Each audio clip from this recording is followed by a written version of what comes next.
Grâce et paix, frères, je vous demande de m'aider à répandre la parole de Dieu en vous abonnant au canal et en activant la cloche, et si vous voulez me bénir, je vous demande de prier pour moi, parce que nos prières sont très puissantes. Méditons sur le livre de Job dans les chapitres 26 à 31, où Job exprime son angoisse, ses chagrins, presque comme des cris de douleur de l'âme, qu'il est là jeté devant ses amis et devant Dieu. Nous avons commencé à étudier le thème qui est basé sur Job 29 versets 18 à 20, et 30 verset 26, où Job dira que la vie n'est pas quelque chose dont il avait rêvé, voire ce qu'il a dit, je le pensais, je vivrai une longue vie, et mourir à la maison avec tout le confort, je serai comme un arbre de racines qui atteignent l'eau, un arbre qui chaque nuit est mouillé par la rosée, tous parlent bien de moi, et je serai toujours victorieux et fort. Je m'attendais au bonheur, et est venu le malheur, j'attendais la lumière.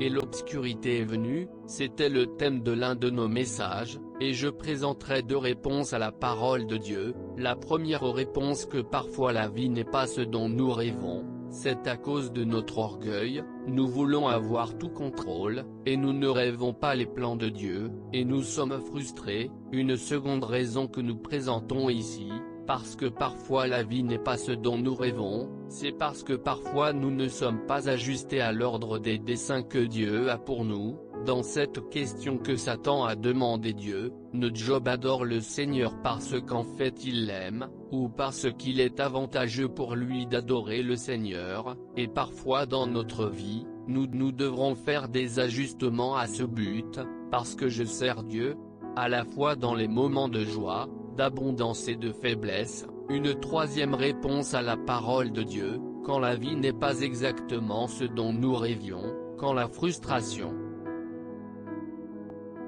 elle cesse d'être un obstacle, comme parce que l'orgueil est vaincu par l'abandon de notre vie à vous, et nous apprenons à vivre la joie de l'espérance qui ne nous décevra pas. Nous sommes prêts à la prochaine étape qui est de vous réinventer pour continuer la marche. Regardez, quand la vie n'est pas exactement ce dont vous rêvez, peut-être qu'il est temps pour vous de vous réinventer, et je voulais regarder dans la parole de Dieu quelques exemples de personnes qui ont dû se réinventer face à des situations conflictuelles, face à des problèmes, des luttes, de l'angoisse de l'âme, et je veux commencer ce matin en regardant la vie du prophète Ézéchiel. Regardez cela intéressant, comment commence la prophétie de ce livre, chapitre 1 d'Ézéchiel, versets 1 à 3, maintenant, il arriva à la 30e année, dans le 4e mois, le 5e jour du mois, tandis que j'étais parmi les captifs près du fleuve Chebar, que les cieux furent ouverts, et je vis des visions de Dieu.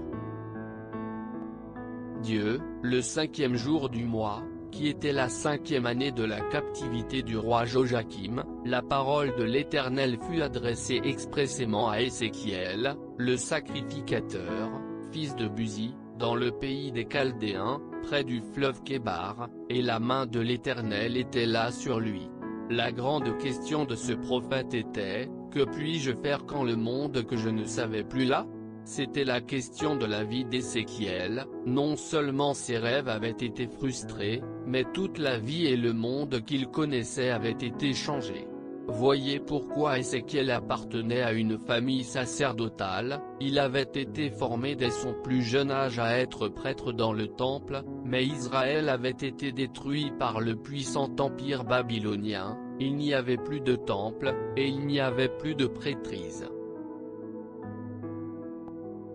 N'était plus sa mission, son but, et il faisait maintenant partie du groupe d'exilés qui était à Babylone. Mais bien plus que nous ne pouvons l'imaginer, le monde d'Ézéchiel avait énormément changé, que les cieux s'ouvraient, et j'ai vu des visions de Dieu, le 5e jour du mois, qui était la 5e année du Joachim. La parole de l'Éternel fut adressée expressément à Ézéchiel, sacrificateur, fils de Buzi, dans le pays des Chaldéens, près du fleuve de Kébar, et la main de l'Éternel était là sur lui.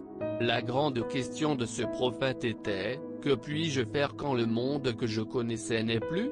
C'était la question de la vie d'Ézéchiel. Non seulement ses rêves avaient été frustrés, mais toute la vie et le monde qu'il connaissait avaient été changés.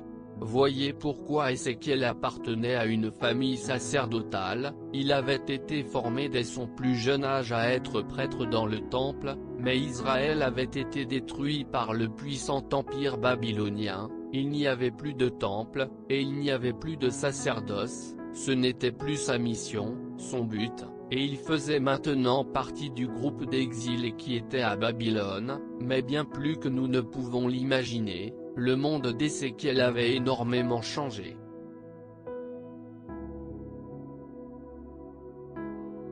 La prochaine partie de cette vidéo, nous allons continuer à méditer sur ce livre. Que Dieu continue à vous bénir, que votre jour soit beau et rempli de la joie du Seigneur.